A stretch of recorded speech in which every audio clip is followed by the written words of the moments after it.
the Filipino nation on its 123rd Independence Day celebration. On this day in 1898, the Philippines, an archipelago of more than 7,000 islands in the Western Pacific Ocean, named after Spanish King Philip II, declared independence from Spain after more than 300 years of colonial rule. The Declaration of Independence was first read by Ambrosio Rianzares Bautista at the home of General Emilio Aguinaldo, now known as the Aguinaldo Shrine in Kawit in the province of Cavite. Besides the public reading of this historic document in the original Spanish as well as in Tagalog, the first flag raising happened. The flag itself is a powerful symbol of the independence movement. Blue, representing truth and justice, red, symbolizing patriotism, and white, standing for equality. The stars at the flag's corners represent Luzon, Visayas, and Mindanao, the three main regions of the Philippines. And the 8 rays surrounding the sun stand for the first 8 provinces that battled against Spain. After the declaration, Filipinos continued to grow strong with times that even the colonization of the Americans and the Japanese, we grappled in full strength and unity. And the continuing graceful dancing of the flag up in the air symbolizes the bravery, pride, and hope of all Filipinos that offer their lives in sacrifice so that we can fully embrace the independence that we enjoy today. But challenges of the times continue to haunt us as we are again facing one of our greatest invaders of the century, the COVID-19 pandemic. It stops almost all our endeavors, threatens our every right to live, and attempts to shatter our hopes and aspirations. This is the new invader that all of us must fight together and win. But we are Filipinos, with a strong will and determination to face and succeed whatever test of time there may be. So fly high, the Filipino people, shine the brightest, and proudly show the world the Philippines today, united, sovereign, and free.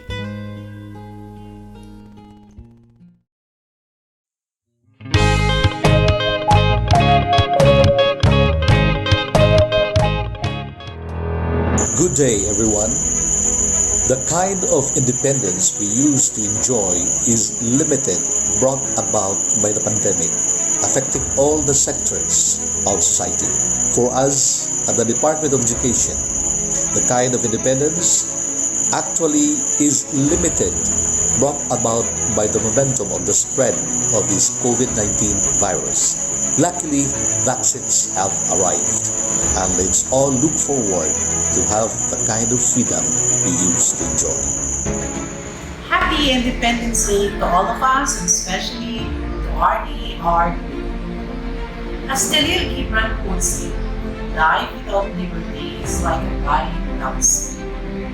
In its pure, unadulterated form, independence in the new normal is simply being made despite the odds and challenges we face in the new normal situation. I consider myself blessed in being able to continue to do the things I love, both for my family and career, but with some modification and conformance with the situation. Independence in my thoughts, ways, actions, and dealing with others despite this pandemic is the best kind of freedom one can have. Happy Independence Day. Magandang araw po sa inyong lahat. Sa ating pagdiriwang ng Kalayaan 2021, ibang mithiin ang nais nating nakamtan. Ito ay ang paglayan natin mula sa nakakamatay sakit na COVID-19.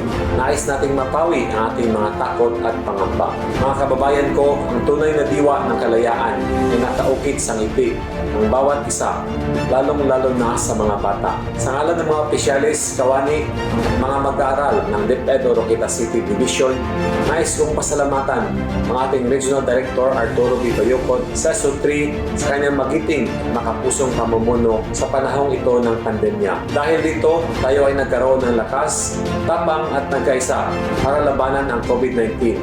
Kaya sa araw ng kalayaan, ating isigaw, mabuhay ang Pilipinas, mabuhay ang iyong Diyes, Abanti at Traka o Roqueta kita. Maraming salamat po. Diwa sa pagkakaisa at paghilom ng bayan conveys a message. We Filipinos are resilient. Today's Independence Day celebration should remind us to demonstrate and possess the same spirit of hope, unity, courage, and patriotism embodied by our heroes 123 years ago from today.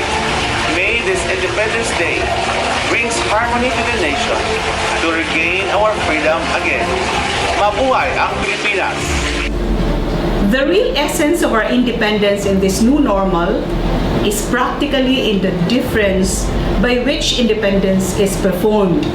And that performance depends profoundly on spatial independence, a life of learning lived at home rather than in school. And our learners now are marking their growing independence through space, different rooms, different houses. And so instead of time spent away from home to be in school, now it is time spent away from school to be at home learning, allowing them to really customize learning to their needs, which is the real essence of independence for us, democratizing learning to a great extent. It has been said that nobody owns the sky and nobody owns our imaginary wings for our desire to fly. Independence starts with the decision to take control and take responsibility of our own lives. We in the Department of Education have exemplified bravery to break the chains of the pandemic, creativity to try new things never done before, and passion that has been ignited by our conviction that no Filipino child should be left behind. That is the essence of independence in the new normal.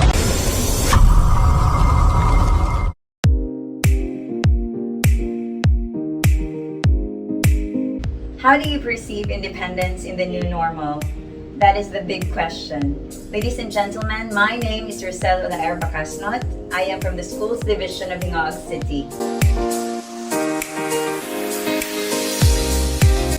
Independence in the new normal means the freedom from acquiring the virus and the freedom from the thought of having someone infected with the virus because of you. It speaks a lot of the freedom to choose, meaning independence is the understanding that people can live their lives of their own choice and volition, and this choice, though inherently human, must be directed towards the common good. Choosing to follow public health protocols, to wear face masks and face shields when going to public places to get some essentials, to avoid crowds, and to prefer in isolation rather than being with friends and companies are the new faces of independence. In the new normal, where the risk of getting infected with COVID-19 lurks like a thief in the night, independence means selflessness.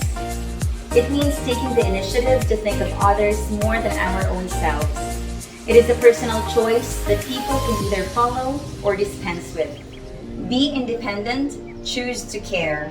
From the Schools Division of Ingog City, God bless and keep safe everyone.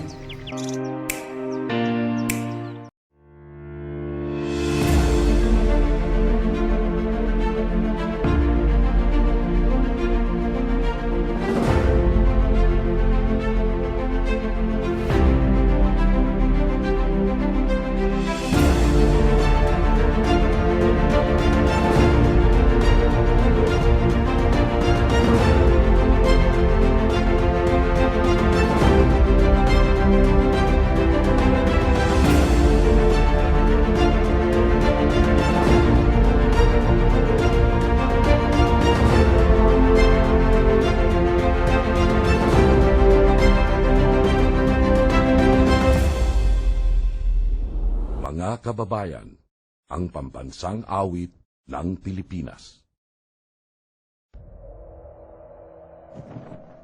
Bayang magiliw, perlas na silanganan, alab ng puso, sa dibdib mo'y buhay. Lupang hinirang, tuyan ka ng magipin, sa manlulupin, di ka pasisi. Sa dagat at bundok, sa simoy at sa langit mong baga, may dilaghang tula at awit sa paglayang minamahal. Ang kislap ng watawat mo'y tagumpay na nagdidinig. Ang bituin at araw niya kailan pa may magdidinig. Lupa ng araw ng walhating pagsinta, buhay langit sa piling mo. Aming ligaya na pag may mga api ang mamatay ng dahil sa'yo.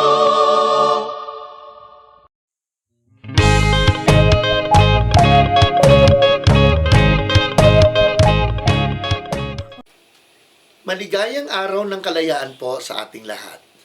Mula po dito sa amin sa Kagawaran ng Edukasyon sa Amihan ng Mindanao.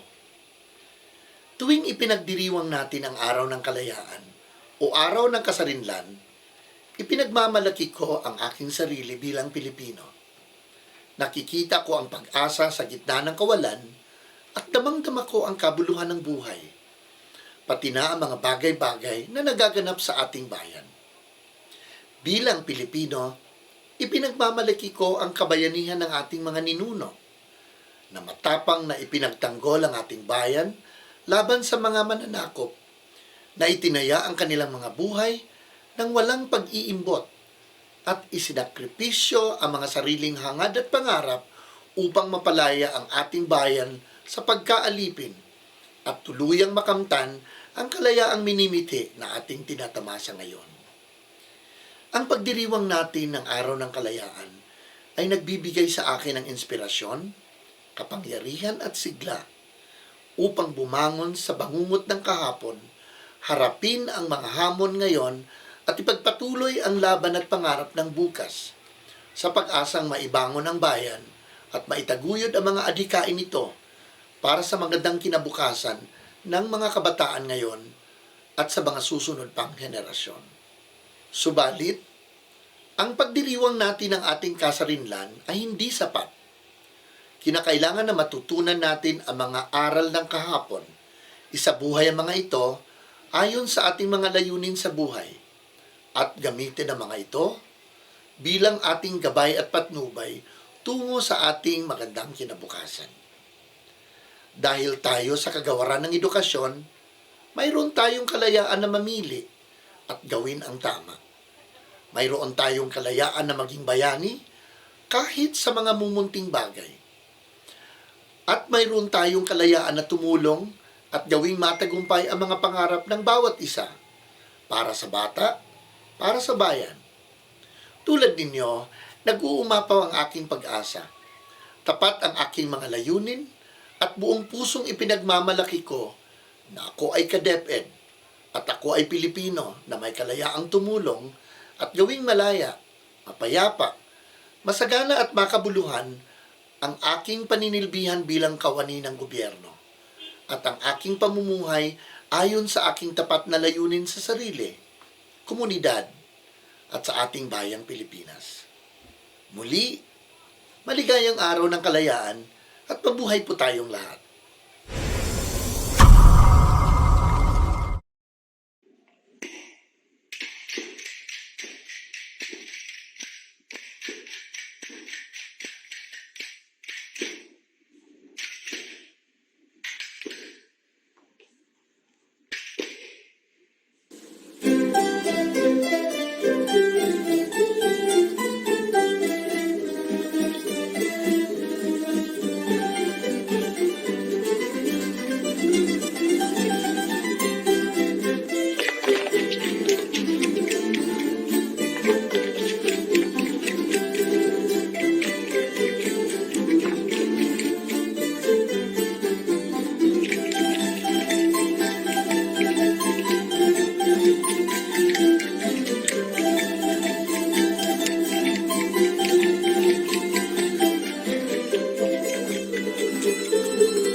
did not come in handy, as they were ransomed by the blood of our heroes.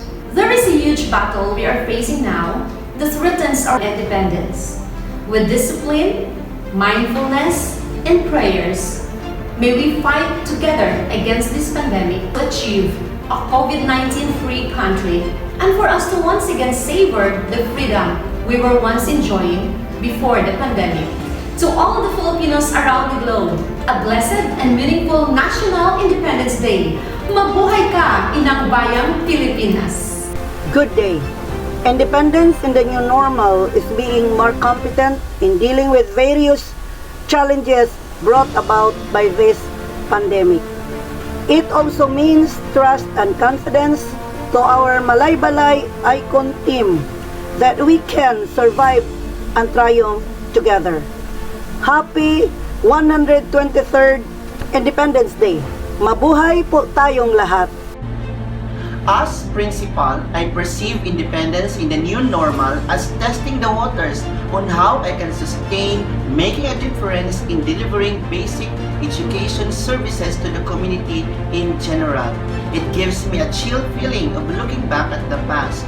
Our national heroes fought selflessly to gain our independence and identity as Filipinos in the best possible ways. Now, this pandemic cannot be at par with what they experienced before, yet they made remarkable breakthroughs. That impression enables me to persevere harder and to be more grateful. Our commemoration of the 123rd Philippine Independence Day in this time of pandemic marks our first step as we free ourselves of the chains of this virus through the rapid rollout of the vaccines from the national government. Mindful of our frontliners who have lost the battle, hopeful that their sacrifices will not be put in vain without strictly following the health and safety protocols. Together, we claim our independence from this virus. From the division of Lanao del Norte, we would like to join the entire regional bureaucracy of DepEd Region 10 under the indefatigable leadership of Regional Director Arturo Bernardo Bayucon in the celebration of Independence Day. This day, we are reminded that true independence can be achieved with a quality and liberating education, an education that will make our people empowered, globally competitive, and be able to liberate themselves from the shackles of illiteracy, despite the numerous challenges brought about by the new normal. As we celebrate the Independence Day, we are one in our effort to provide quality and liberating education to our children using the different programs and systems that we implement in our effort of educating with a heart.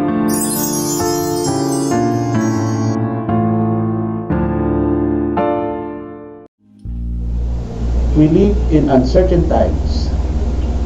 We have this pandemic in which the end is not yet in sight. We have the societal divide brought about by political and ideological differences.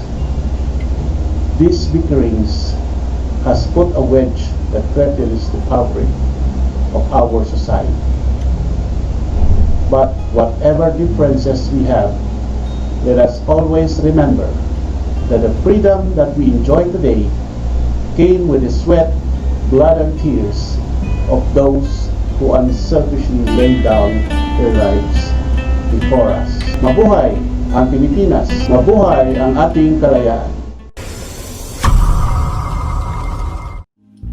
The Philippine Independence Day has been compromised by the present and looming COVID-19 pandemic.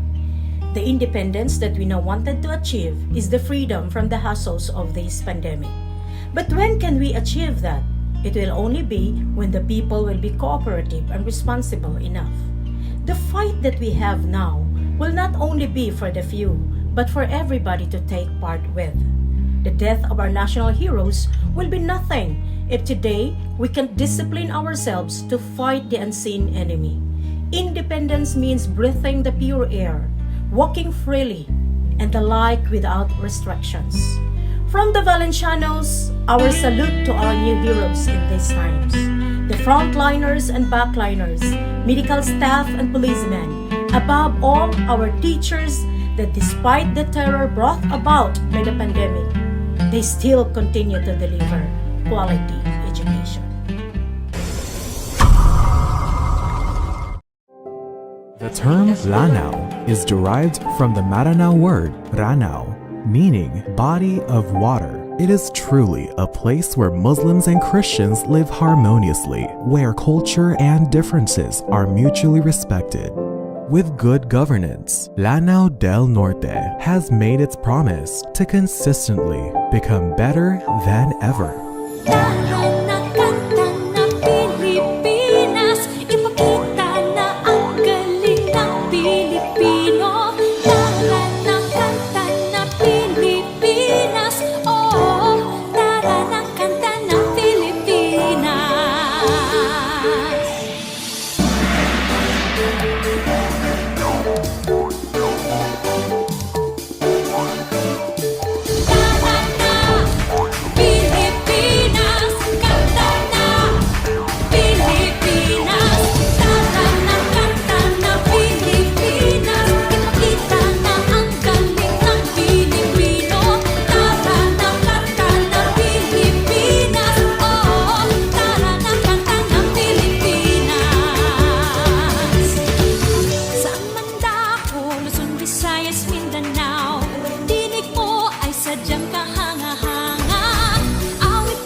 Bakit kailangang magpabakuna?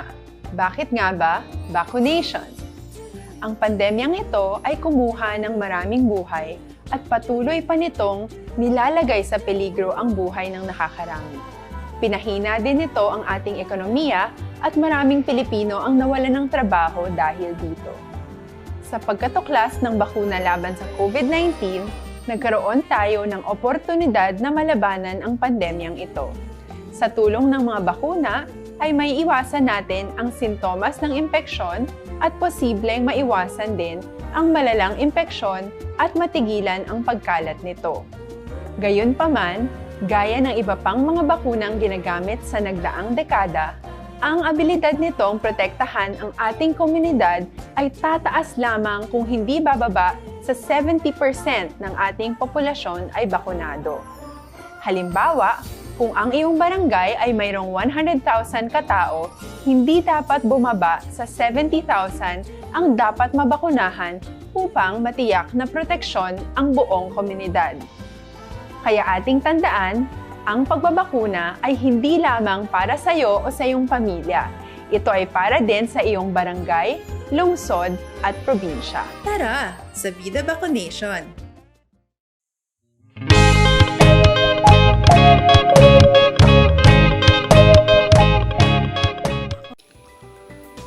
This is your Regional Director of DepEd Northern Mindanao, and I'm very happy to share to you that I already have my first dose of vaccine, and my second shall be this June 25. I took the vaccine to fight this coronavirus because I love my family, my friends, my colleagues in my circles, and everyone, besides the fact that this is to protect myself first and foremost. Indeed, this is the only solution to protect us and others from the possible transmission, on top of our adherence to public minimum health standards, such as the wearing of face masks and face shields, physical distancing, and washing of hands or using alcohol or disinfectants. Taking the vaccine is both my right and my duty, and I won't miss this chance to be able to save life. When I was injected with the vaccine, I didn't have any effects whatsoever. No fever, nothing at all. But if others experience body aches, a little sore or fatigue, we have to understand that these effects are normal. That signals your body is building protection against coronavirus. So I encourage everyone, let's take the vaccine so things can go back to normal and we can do again the things we truly miss.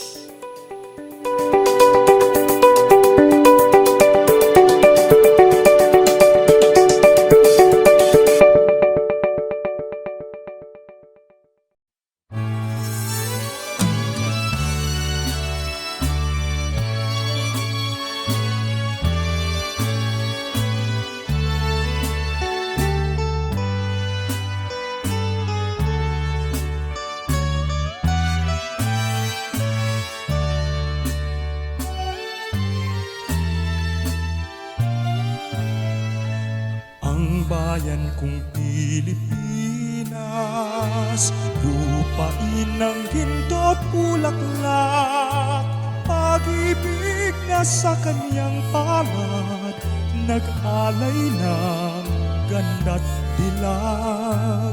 At sa kanyang yumi at ganda, dayuhan ay nahalina. Bayan ko, binihag ka, nasadlak sa dusa. Ibon man may layang lumipad, tulungin mo at umiiyak. Bayan pa kayang sakdal dilag, ang di magnasang makaalpas. Pilipinas kong minumutya, pugad ng luha ko't dalita. Aking adhika, makita kang sa kalaya.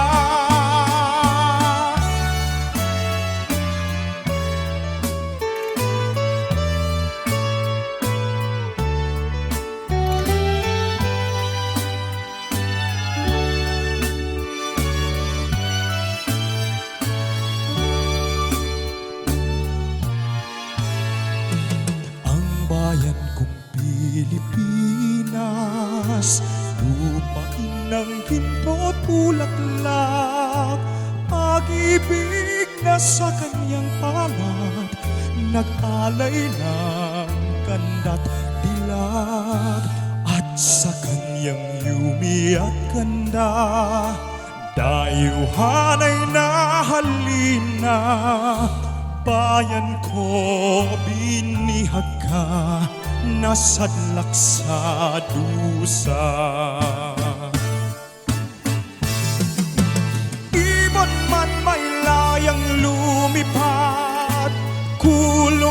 mo at umiiyak, bayan pa kayang sakdal-dilag, ang di magnasang makaalpas.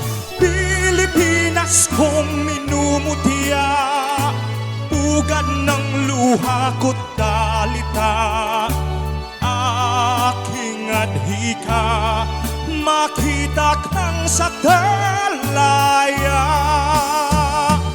Aking adhika, makita kang sakdalaya.